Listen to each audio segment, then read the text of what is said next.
বুকে হাত দিয়ে বলেন আপনারা খালেদা জিয়ার মুক্তি চাইছেন, একবার বলেন। অবিলম্বে কাল বিলম্ব না করে বেগম খালেদা জিয়াকে মুক্তি দিতে হবে।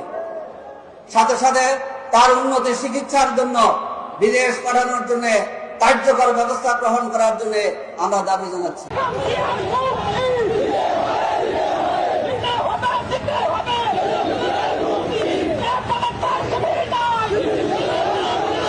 সুন্দর বাংলাদেশের স্বপ্ন দেখি, বাংলাদেশের নেত্রী খালেদা জিয়াকে জেলে থাকতে হবে না।